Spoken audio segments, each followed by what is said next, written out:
Stop wasting time scrolling through endless clickbait, social media, and emails trying to keep up with the news. Instead, listen to all the news you need in just 10 minutes. Welcome to The Newsworthy. The Newsworthy podcast makes it faster, easier, and more enjoyable to get unbiased news on the go. It helps us navigate the news without feeling overwhelmed. Even when my time is limited. So much detail and information in 10 minutes. Listen now by searching The Newsworthy in your podcast app or go to thenewsworthy.com. Hey everyone, welcome back to the Chinese Sayings Podcast. I thank you all for tuning in and listening. Today, we look at a Chengyu that I would put in the well-known category. That is to say, it's pretty well known. Mao Suì Zì Jiàn. This one has a nice backstory and takes place in the Warring States period, that richest and most fertile time when some of the best and longest-lasting Chengyus emerged. And for the 16th or 17th time already, we're reaching into that veritable gold mine of Chengyus and great stories from ancient China, the record of the grand historian. And this one comes to us from the chapter Ping Yuan Jun Yu Qing Lie Zhuan, the biography of Yu Qing, Lord Ping Yuan. And this Lord Ping Yuan, or Ping Yuan Jun, was also called Zhao Sheng. He was the younger brother of King Huiwen of Zhao, and served as chancellor to both King Huiwen and his successor, Lord Ping Yuan's nephew, King Xiaocheng. And from the start of Huiwen to the end of Xiaocheng was 298 to 245 BC. Lord Ping Yuan, he lived from 308 to 251 BC. And this was during a very consequential time in the history of Zhao and the whole Warring States period. And we'll get to all that in the story behind this Chengyu, Mao Suì Zì Jiàn. As far as the four characters that make up this Chinese saying, Mao Sui, well, that was a person's name. He was not anyone of particular consequence from greater Chinese history, and to be honest, not even from his time. We don't know the dates when he lived. We assume because the grand historian went to the trouble to mention him that, well, he did once walk this earth. And Zì Jiàn means to recommend oneself or to step up and volunteer. So, Mao Sui Zì Jiàn means Mao Sui volunteers himself. Let's dive right into the story. Mid-3rd century BC. We all know it won't be long before Ying Zheng, the king of Qin, puts an end to the other 6 warring states. Pretty much since the mid-4th century BC, Qin state had commenced its long march to unify China, and under the long-reigning Qin King Zhaoxiang, Qin was proving to be an unstoppable force who put constant stress on the other warring states. Zhaoxiang was the grandfather to the first emperor, Qin Shi Huang. And by this time in Chinese history, late warring states, just before unification in 221 BC, the remaining states knew, without forming alliances, they'd be swallowed up by Qin. And Zhao's number came up in the year 262 BC, when their army clashed with the Qin army led by one of the most victorious generals in world history, Bai Qi, at Changping, today's Gaoping, in Shanxi province near the Henan border. And this battle yielded that old Chengyu from Season 6, Episode 6, Zhishang Tan Bing. How can we forget Zhao Kuo? He could defeat any opponent on paper, but when it came to the real thing, he learned right quick about that chasm that often existed between theory and reality. So in 260 BC, the ever-victorious Qin general Bai Qi annihilated the Zhao army, and there are stories that say 450,000 Zhao soldiers perished in this conflict, many of them allegedly buried alive on Bai Qi's orders.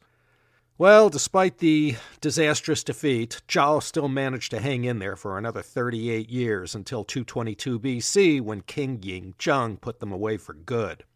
But after Changping, the Qin army couldn't resist sticking it to Zhao when they continued to attack them. And in 259, Qin laid siege to the Zhao capital in present-day Handan, right near the southern border of Hebei. And unable to break the siege, Zhao King Xiaocheng in 257 BC called in his uncle, Lord Ping Yuan, and told him, unless they could get some help from the kingdom of Chu to the south, it was going to be curtains for Zhao.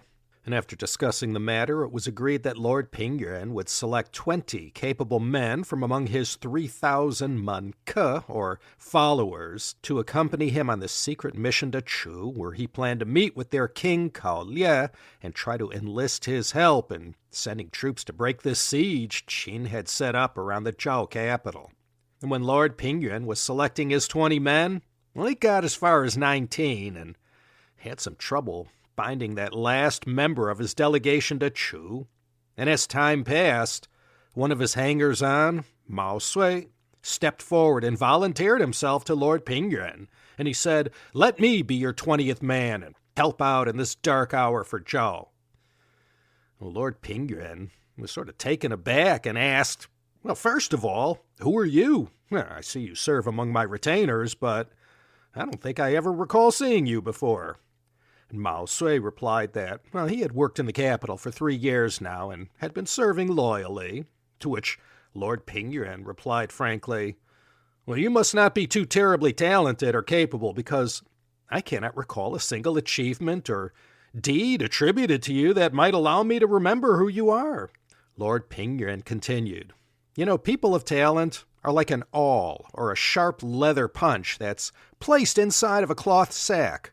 Their talent and ability is like the pointed end of that sharp tool. It will always punch through the fabric and reveal itself." Mao Sui said, "Well, while that may be true, he was like that sharp-pointed awl, and that had Lord Pingyuan given him a chance and placed him inside that bag already, well, by now he would have seen that he, Mao Sui, was no ordinary rank-and-file member among his retainers." Mao Sui succeeded in convincing Lord Pingyuan to select him, and now with all 20 men in place, they went down to the Chu capital to meet with the king and line up his support to help break this siege of Handan by the Qin army. And when Lord Pingyuan sat across from Chu King Cao Lie and negotiated with him all morning and all afternoon, the king kept shaking his head and refused to consider any kind of alliance, temporary or otherwise. And he rebuffed all the entreaties of this envoy from Zhao state and insisted Chu would not take part in this military action against Qin. And when all appeared lost, and with King Cao Lie not giving Lord Pingyuan any face, it was looking like they were all going to return to Zhao empty-handed. And then from out of the shadows came a strong voice, boldly admonishing the king of Chu and asking him what's so difficult about coming to a decision about a matter such as this. And when King Cao Lie of Chu heard this, he asked Lord Pingyuan, "Who is this guy, speaking out of turn, daring to interrupt?" And Lord Pingyuan introduced Mao Sui and said he was one of his gang. Mao Sui, seeing this whole negotiation going nowhere, approached the king of Chu, who was aghast at such a breach in protocol. Mao Sui put his hand on the hilt of his sword and said, "You're only acting so obstinate because you're the king of Chu, surrounded by guards, and you use your power here to push us around and don't show any respect to my lord Pingyuan. Right now I could pull my sword and decapitate you." King Cao Lie told Mao Sui that, okay, he had his attention, and Mao Sui explained plainly that Qin was no friend of Chu and had even defeated them and even taken their capital in 278 BC. And they remained a threat to Chu that got more palpable every day.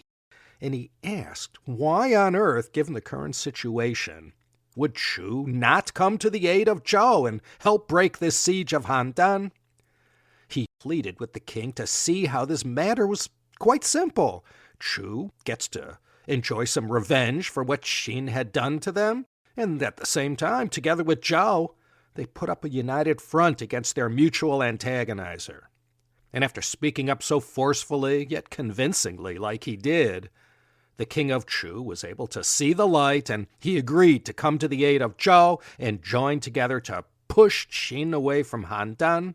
And after Lord Pingyuan returned to Zhao, even though a week ago he had no idea who Mao Sui was and that he had been in his organization for 3 years, he treated Mao Sui as an honored guest. And as Sima Qian wrote in the Shiji, Lord Pingyuan said, 毛先生一治楚，楚王就不敢小看赵国. As soon as Mr. Mao arrived in Chu, the king of Chu did not dare to look down on Zhao. And thanks to Mao Sui's exhortations, the Chu king indeed came to Zhao's defense, and along with forces sent from Wei State, Qin was overwhelmed and had to retreat. And thus the siege of the Zhao capital, Handan, was broken.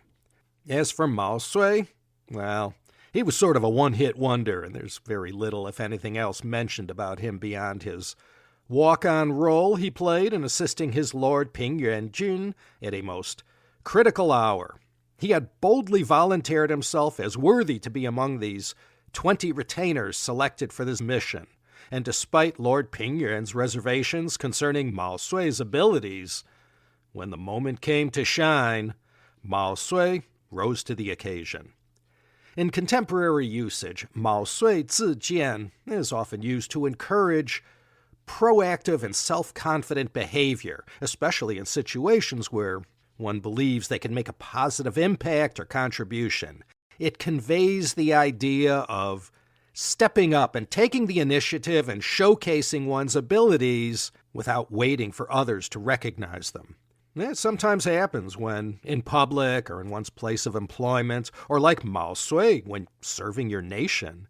In desperate times when a champion is needed, you volunteer your services and then go on to make all the difference in overcoming the challenge of the moment and assist in achieving whatever the objective is. So that's the tale of Mao Sui. He wasn't anyone of consequence, but when the time came, he wasn't afraid to volunteer at a crucial moment and went on to show that he had what it took to solve the crisis or problem at hand.